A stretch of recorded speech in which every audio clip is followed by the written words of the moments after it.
The WBC and WBA super middleweight champ Canelo Alvarez surprised no one by stopping his mandatory challenger Avni Yildirim after 3 rounds of utter dominance. But it was the announcement that came immediately after the bout that got everyone excited. Everyone expected the Mexican superstar and pound-for-pound contender to get the win.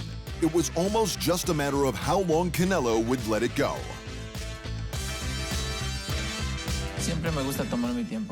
I always like to manage my time, but it will depend on what Yildirim will do. We know that he wants to chop my head off. We'll work to do our best and block everything he wants to do. With his second victory in just 3 months, the question turned to Canelo's quest to unify all 4 belts at super middleweight, and the champ had an answer for everyone. Canelo will face the WBO champ Billy Joe Saunders in his next bout in an attempt to unify 3 of the 4 titles. And that fight shall take place this May 8th at a location to be announced very soon. And in the co-main event, McWilliams Arroyo claimed the WBC's interim flyweight title. He stopped late replacement opponent Abraham Rodriguez in 5 after the champ Julio Cesar Martinez was forced out due to a fractured hand. Teofimo Lopez has made good on his word, parting ways with promoter Top Rank for his next fight after the tech company and fledgling fight promoter Triller outbid everyone else in the running. Triller first came onto the scene promoting the Mike Tyson vs. Roy Jones Jr. exhibition bout in late 2020, a bout that reportedly sold over 1.6 million pay-per-views. And while this is a guaranteed pay rise for the unified champion, it's also a case of 1 step forward, 2 steps back. Yes, Lopez will be paid just under $4 million US from the $6 million purse.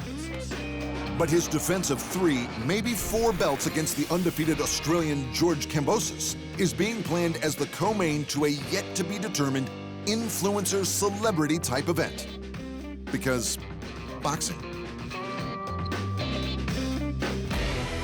And the 2-time unified heavyweight champ Anthony Joshua has gone on record admitting that his #1 rival, the WBC and lineal champ Tyson Fury, isn't just another tall man in the big boy division.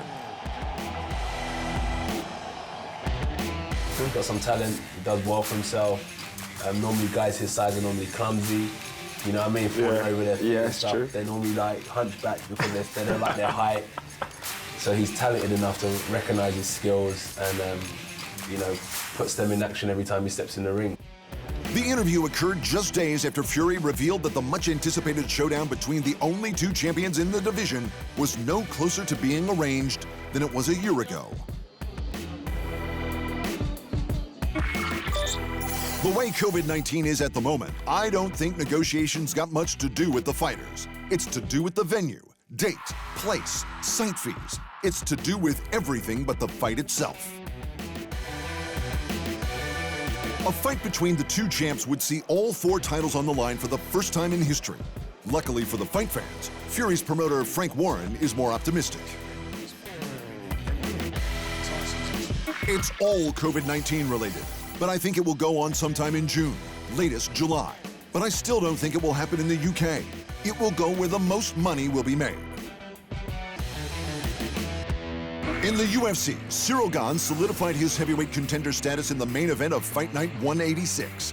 It might not have been the heavyweight slobber knocker we'd hoped for, but the Frenchman went 5 rounds with the number 4, Jairzinho Rozenstruik, and he barely got hit.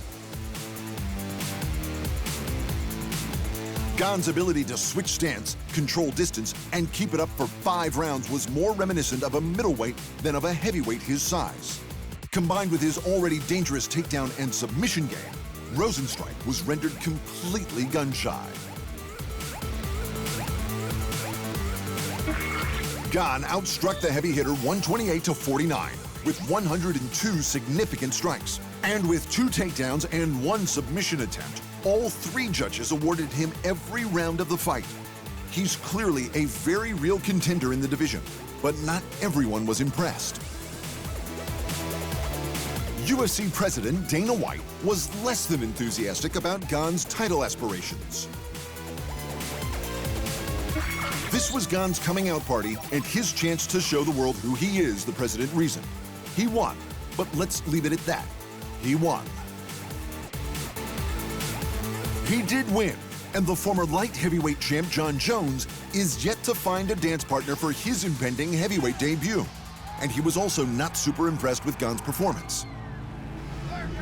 These boys better get used to pushing the pace. All this standing around ain't gonna fly when Daddy comes home, tweeted Jones of what he felt was a lackluster performance.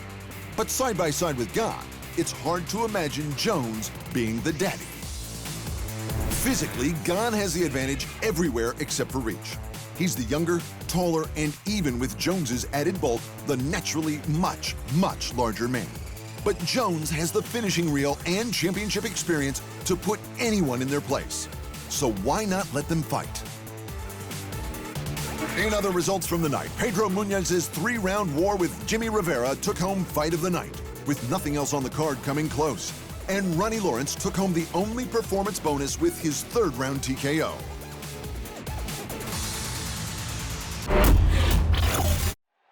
Thanks for watching, and remember, if you want more fight sports in your life, just hit the subscribe button.